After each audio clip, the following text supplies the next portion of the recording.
The Mets haven't lived up to the offseason hype this season, and after last night, they've dropped 5 straight. There's so many questions surrounding this team, so I'm bringing in New York Post Mets beat writer Mike Puma to get some answers.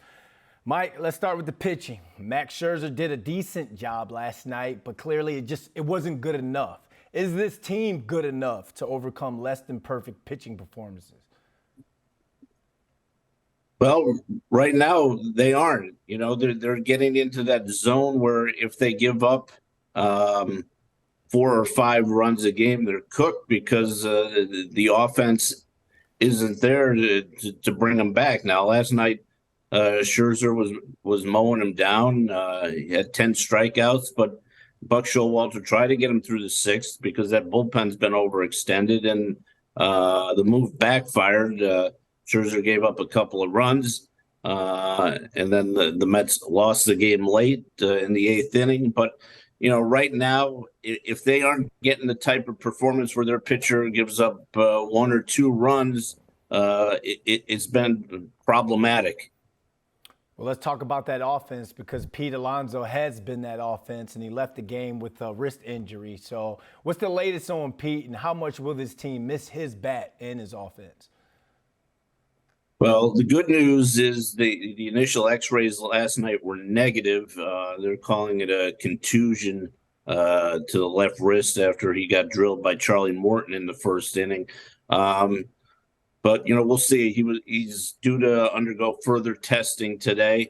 I think ideally he's just out tonight, maybe tomorrow, and then the Mets get him back in that Pittsburgh series. But you have to see where it goes. If something pops up on the further imaging, he could be out for a while.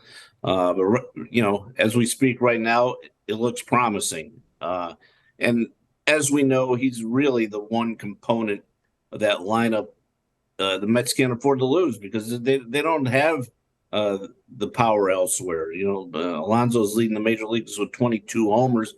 Then there's a drop-off. Now Francisco Alvarez has come on lately.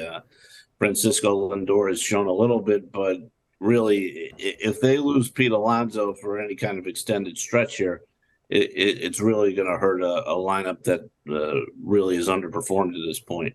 Yeah, they're definitely going to need his offense, especially with the pitching struggling. One thing that I picked up on last night was Buck said that this team is a little snake bit right now, and I've never heard anyone refer to a 5-game losing streak like that. So him being the head of the snake in this situation, what does he need to do as this team's leader to give this team a spark?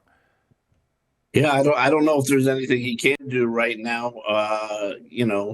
Maybe they have a team meeting or something like that. But I'm not a big believer that really does much of anything. The one thing you look at, he keeps putting Daniel Vogelback in the DH spot, trying to get Vogelback going, and it hasn't worked. He's in a horrific slump here over these last several weeks. So, maybe one thing would be to give Vogelback some downtime here to try and figure it out and do some different things with that DH spot, whether it's putting the rookie Mark Vientos in there for a little bit of an extended stretch and seeing what he can do, or getting some of the other veterans involved, whether it's Tommy Pham or Eduardo Escobar or something like that. But, right now the Vogelback situation is not working out for the Mets. So, but that's only one of the problems. The guys like McNeil, Lindor, Starling Marte aren't hitting, but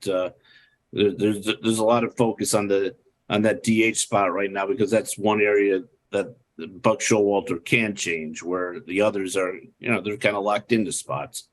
Coaches coach, players play. Players need to step up. They wrap up that series tonight against the Braves.